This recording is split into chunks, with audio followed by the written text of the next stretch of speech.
Without data, you are blind and deaf, more like a deer on a freeway. This was an observation made by Jeffrey Moore, management consultant, who was highlighting the importance of data as literally being your eyes and ears. But data by itself can be pretty useless until we apply it. Like somebody said, water everywhere, but not a drop to drink.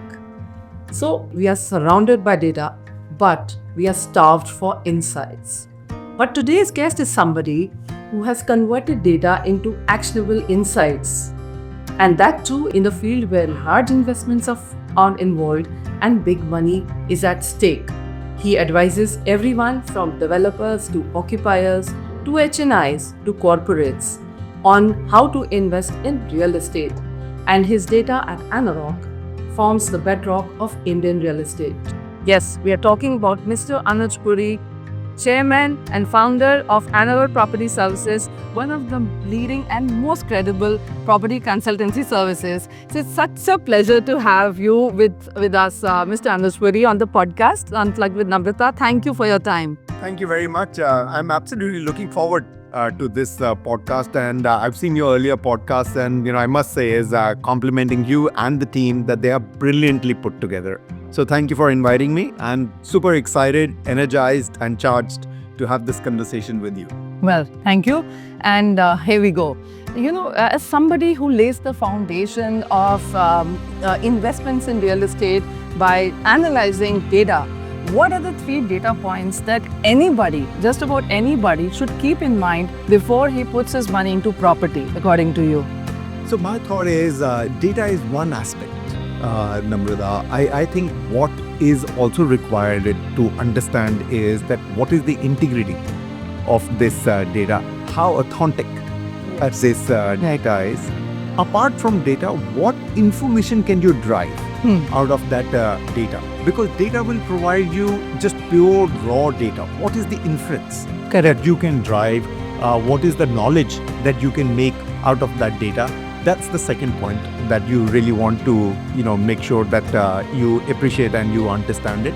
And third is who is delivering this data? Okay. What is the trust? What is the source? What is the way that this data is captured? Again, as you said very truly at the start, that water everywhere, but not a drop to drink. That is how the data is. There enough and more data. But you just make sure that you vouch for its authenticity. You make sure that there is some knowledge, relevance, information that is taken out from the data. And third is, what is the source? What is the integrity? What is the trust that you have behind who is providing you with this data? Well, your point is well taken. Since you have set up one of the most successful advisory firms in the field of real estate, what is that crying need that most people would like you to address, and which is the pain point that you have been repeatedly addressing through your advisory services?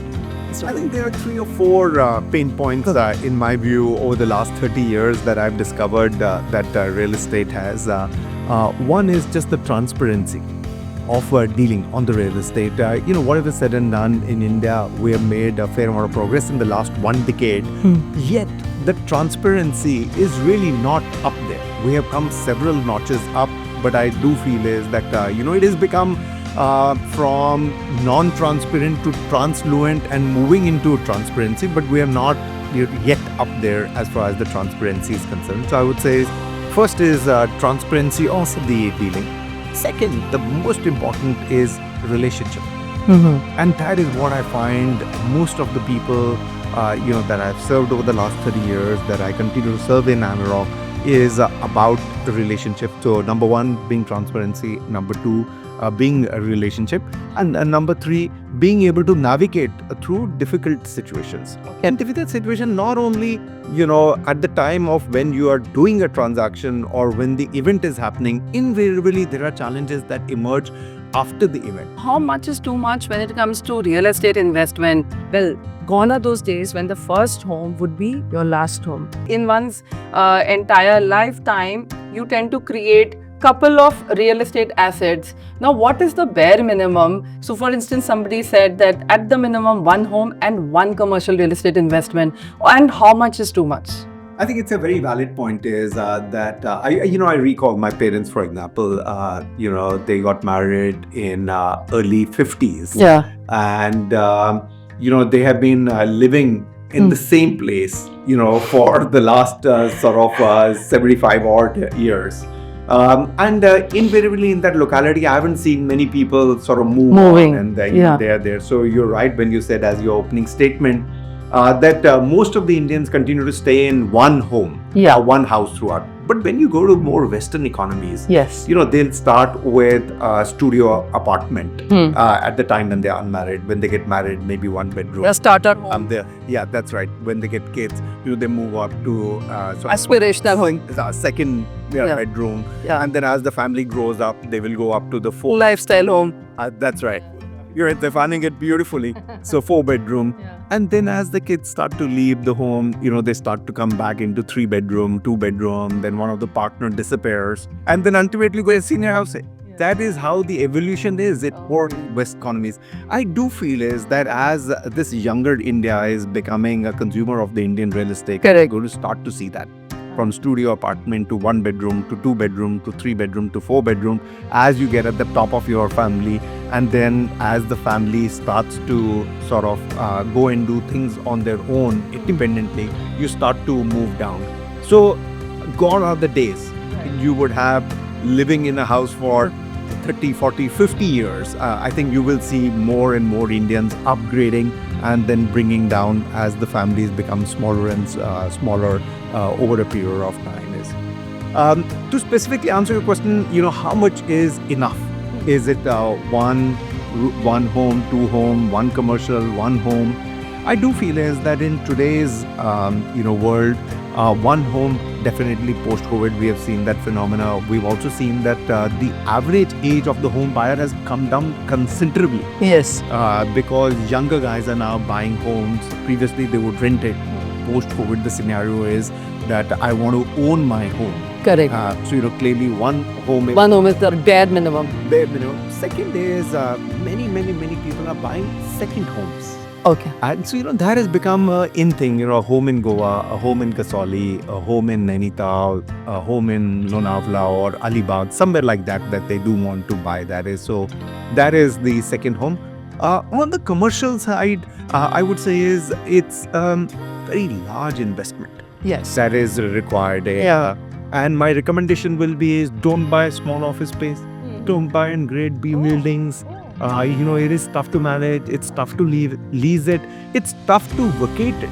Or is it leased out because invariably the quality of the tenant you get in for a B grade building or for a small office is subpar, the quality of the tenant. Okay. To vacate that at the time of the expiry of the lease then becomes a hell of a challenge. So I would say is that if you do want to buy a commercial, then it has to be maybe like a ultra high net worth. Okay. That you need to have is to be able to buy proper office, maybe Into grade A space only. 3 days space. So you probably need 10 crore plus as spare capital to be able to invest. High capital, high ticket size. High ticket size. Those to be able to buy grade A and maybe a little bit, decent size space. Correct. So I would say in a summary, you will see more people evolving and changing homes through their life cycle. First part. Second part is that I do feel is that at least one home they will own and one second home, one primary, one second home. Offices, I would still say it will be discretionary. Okay, and let's talk about the key real estate trends. 2024 was headlined by premiumization of real estate, the coming of fractional ownership.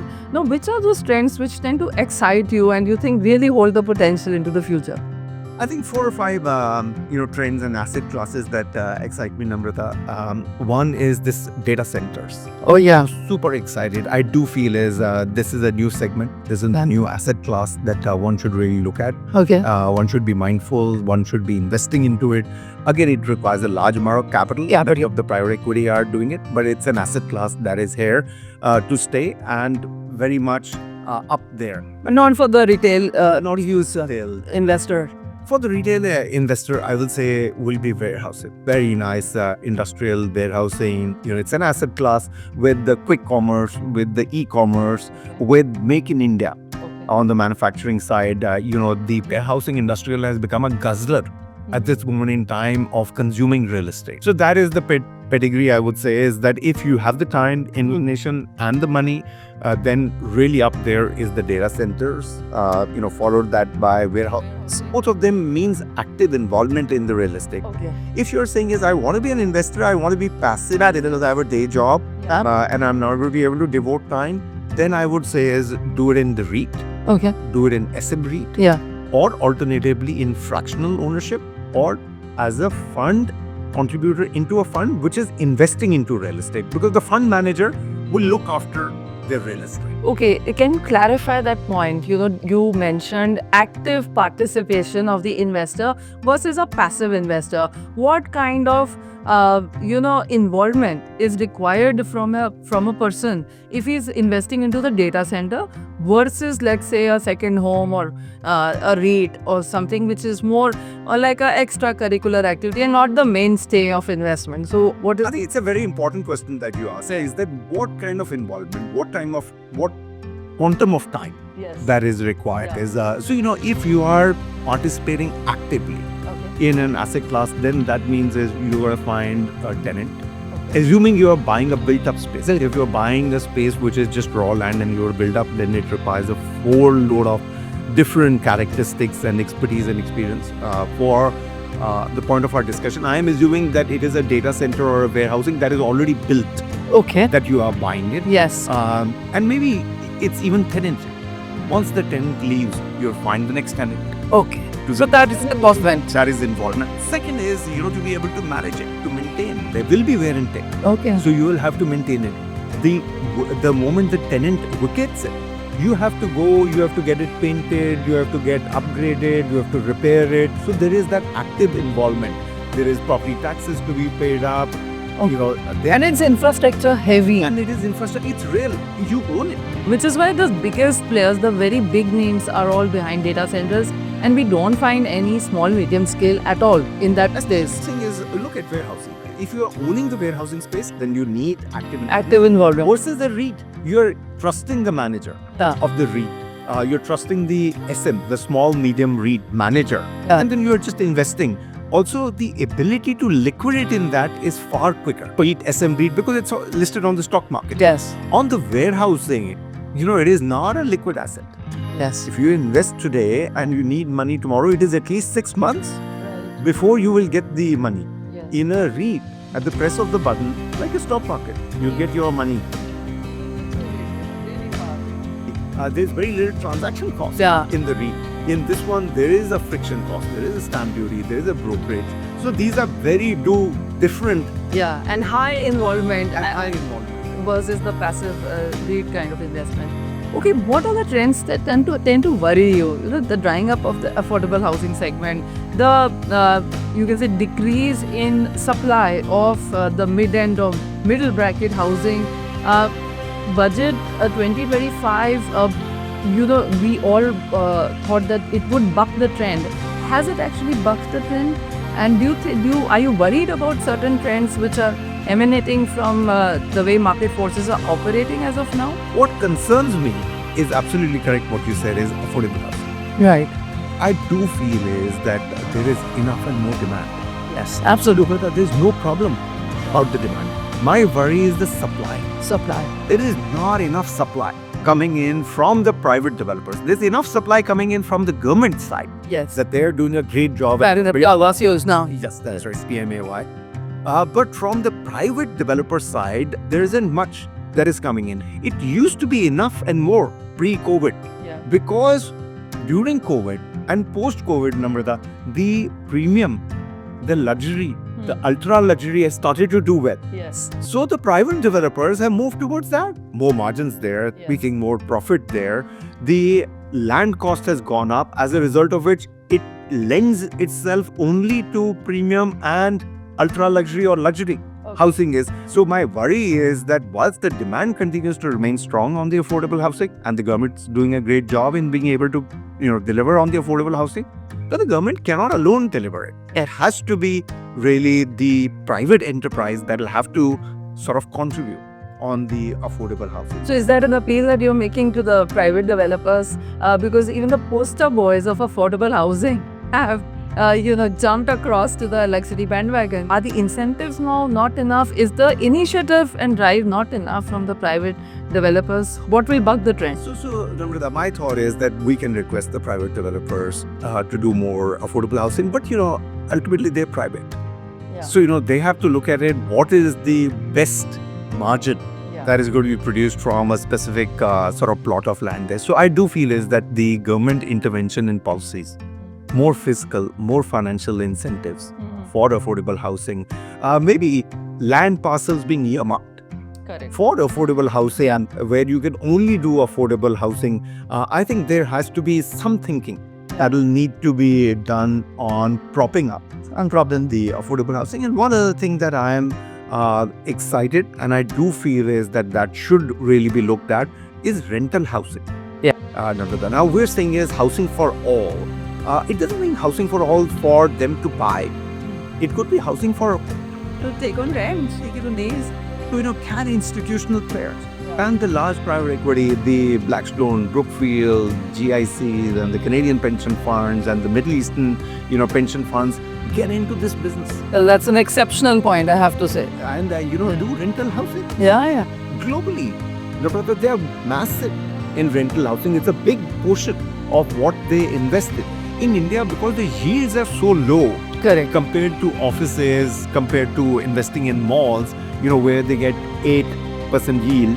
In residential, you're getting 2.5-3% yield. As a result of which, there is no excitement.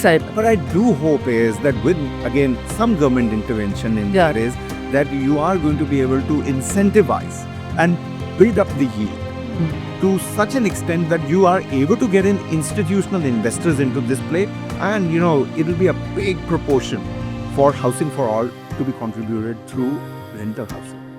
Well, I hope this actually happens, and this is actually one of the key suggestions which will help bridge the gap between the affordable housing demand and supply. One thing about price division.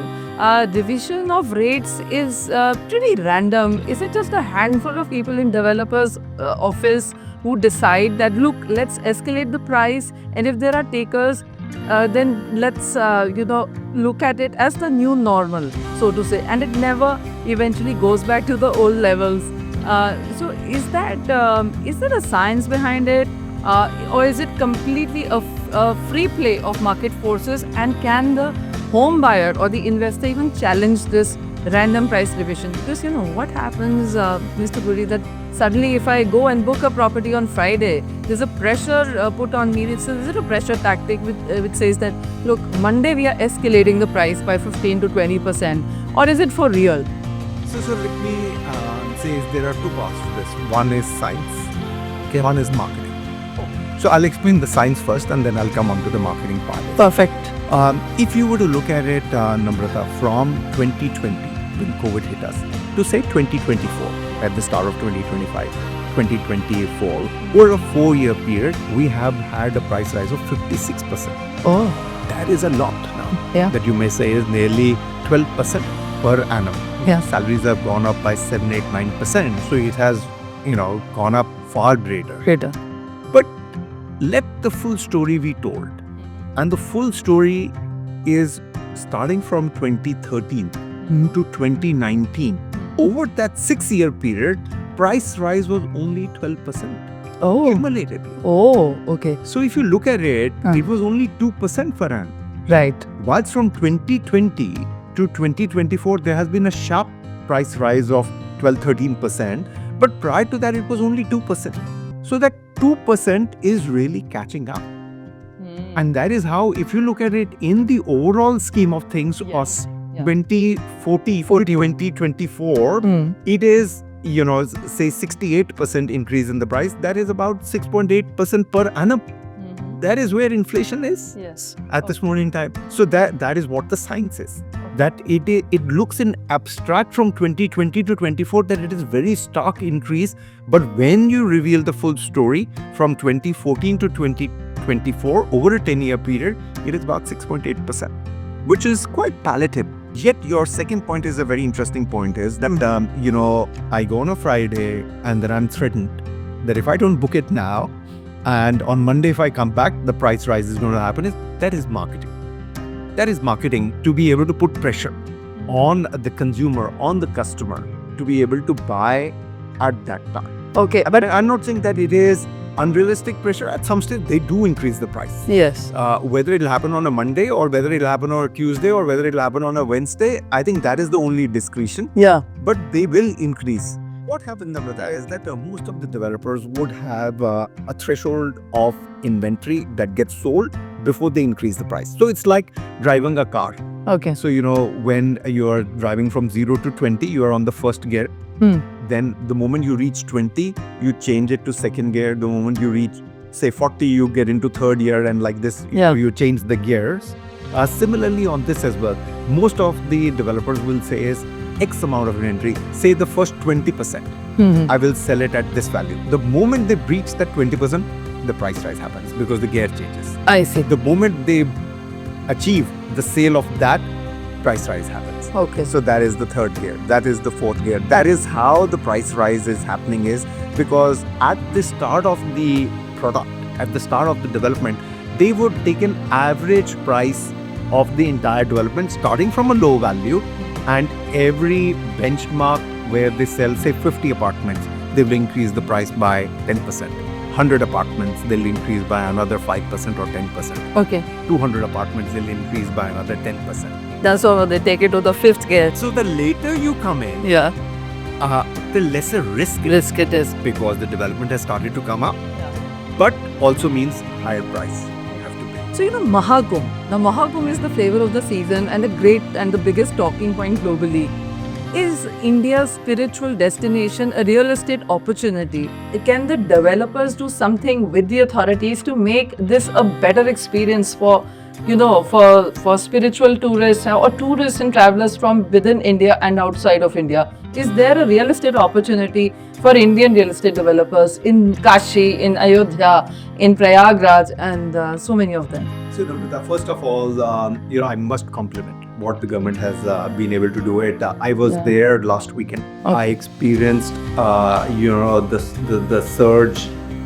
We were about 100 of us as a group. We had gone, and it was just amazing. It was mesmerizing. 10 crore people came in. 10 crore people coming in on a city. It was like you are in a spiritual trance. I mean, we moved from akhada to akhada to akhada. Beautiful infrastructure that was laid out, absolutely peaceful, huge amount of care by the administration. We faced nothing in there. We had about sort of equal number of men and women in that group of 100, and really very well organized. We had a very nice day. You would be as much time as you wanted to take in there. Great facilities to stay in there. Huge amount of food and beverage. Every few yards, there were facilities. And it can only happen. Right. I am telling you, I was just amazed. I think nowhere in the world can this happen. Is what has happened. 30 crore people. I mean, at one of the akharas, there was a spiritual leader, and he said this statement, which was quite daunting. That they said is that Prayagraj is today world's third largest populous country. Oh God! Okay. India, China, and then Prayagraj is the third. Because there is sort of 130, 40 crore people, followed by China, followed by Prayagraj at 40 crore people. Then comes America at 30 crore people in there. So you can imagine that what it was is. Yeah. Now, is this an opportunity for the real estate? Absolutely, 110%. And in which forms or where all and what formats they can possibly chip in? My thought is, Namrata, to begin with, the hospitality. Yes. Hotels. Yeah. I mean, this is, and you rightly said it, whether it's Varanasi, whether it's Prayagraj, whether it's Ayodhya, several others in South India as well that you would be able to do it. Is hospitality is the biggest one,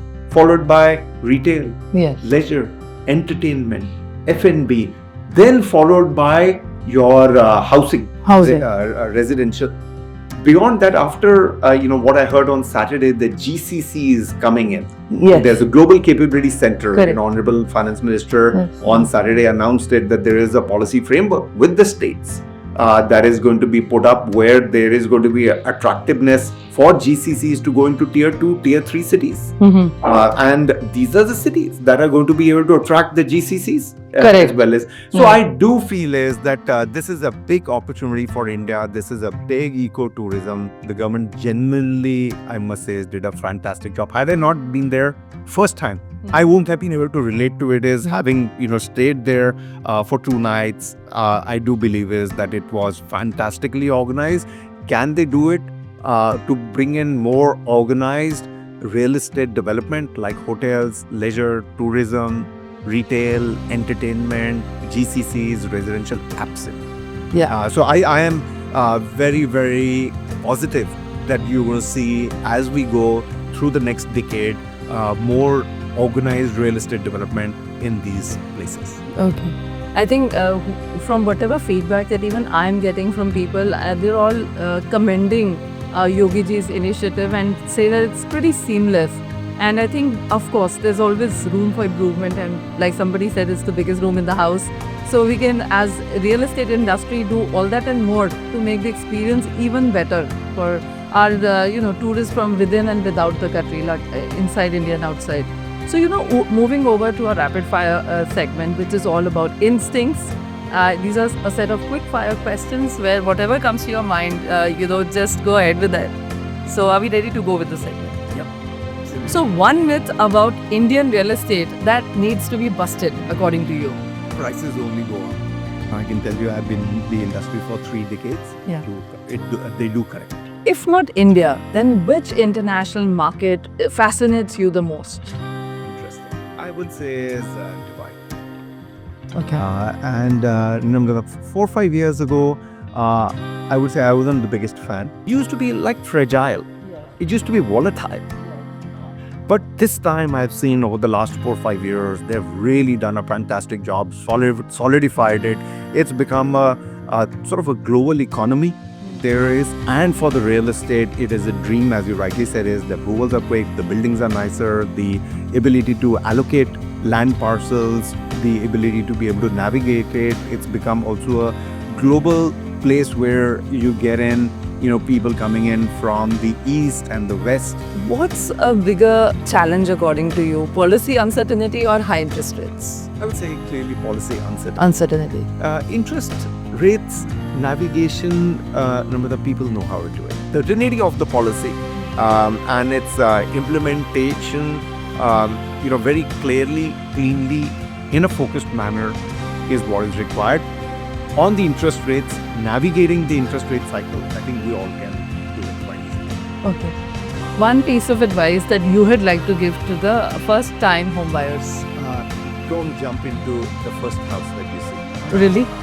Do your research. Do your research. Exactly. Do your homework, do your research, and then select. So our public policies are more about treating the symptoms rather than curing the disease. Agree or disagree? In the past, it used to be. Okay. I think is now and going forward, I'm hoping that is more cure than just treating the symptom. Okay, fantastic. One thing about budget 2025-2026, which is very heartening for you, which you are very happy to know about. I'm very, very happy on the funding that was given to Swami. Swami. The next set of funding, 15,000 crores to the Swami fund is, there's still 500,000 homes that have yet to be completed. Yes. So there is still the need for the government initiative to continue the way that they did it with Swami. To my mind, it's probably the best, if not one of the best, that I've seen in my lifetime, the way that implementation of Swami. So I'm very excited with the 15,000 crore new funding that has been put into Swami. I do feel is that between sort of 60,000 to 100,000 homes will be completed through this extra funding that they've got in this year's budget. That's a lot. That is a lot. And one thing about budget which you are not very happy about, and you would have wanted, the government to be more forthcoming on that. What was it about real estate? Discussed that a little earlier, Namrata, in your show. I do feel is on the affordable housing. Yeah. There could have been more incentives. There could have been more incentives given to the developers. Because my point is very simple: is that ultimately these are private developers. If they want to make more margin in a different product, they'll move towards that. Correct. How do you incentivize them to be able to do more affordable housing? And the second is expand the definition of affordable housing. Okay. 45 lakh rupees today, which is a definition that was put in 7-8 years ago, Very outdated. that is outdated. Yeah. Needs to be really redefined. To maybe 85 lakhs at least. Yeah, exactly. 75 lakhs to a crore, somewhere between that. Just taking inflation into account, I think that that correction has to be done. I think it's long overdue. People want bigger. They want better. Absolutely. They don't want one bedroom. They want 1.5 bedroom. They want balconies. They want larger bedrooms. By virtue of that the value of the house has only gone up. So you're right, is that somewhere between that 75, 85 to 1 crore is what I feel that the affordable housing definition will need to be enlarged, moving it up from 45 lakhs. Okay. So, I'm going to nudge and provoke you with certain statements that I make, and you're welcome to, dismiss them or agree with them and, give the reasons perhaps for your take. Affordable housing has no supply because there is no demand. What is your take on that? There is a ton of demand. There is a ton of demand, Namrata. Yeah. I think it is a concern with the supply. With the supply. Mid-end or mid-market housing is not a point of interest any longer for the real estate developer who is only now focused on the luxury housing. What is your take on that? It depends how you define mid-level is. So, if it's Delhi, it would be 1.5 crore. Below 2 CR, maybe something like 90 lakhs to 2 CR could be that mid-end housing. I would say. I mean, who am I to define? But I think as I understand the real estate market in my limited capacity, I think for a Delhi NCR market, that would probably be anything upwards of 2.5 crore would probably be the premium, and then of course the luxury. And I would agree with that definition. What you have said is, I would say there is enough and more demand on that. Is Namrata, at 90 lakhs to 2.5 crores. There is enough interest from the developers. If you were to go into cities like Pune, Calcutta, Chennai, Hyderabad, there is a fair amount of demand. There is a fair amount of supply coming in that price category. Okay. I think where we get colored is with Delhi or Gurgaon, even Noida for that matter. There's enough and more supply and demand between that sort of 90 lakhs to 2.5 crore. But Bangalore, MMR, and sort of Gurgaon, Delhi area, that is where developers tend to move this pricing more towards, I would say, 2 crores to 4. The affordability of land pricing, where it currently stands, plus where the government charges are today, it lends itself for the developers to do the product between 2 to 4 crores. Otherwise, the affordability of the land at the price is not there. In your opinion, what is the best way to define the real estate developer? Astute businessman or nation builder? I'd say seriously nation builder. Really? Yeah. Okay. Yeah. Most of them? Most of them. Look at the job that they have done. It is, today, if you look at the quality offices that they build up, that helps in economic development. We spoke about data center, we spoke about warehousing, whether it's co-working to enable the startups to be able to get into that space, or just pure residential. So I would classify them as nation builders. Okay.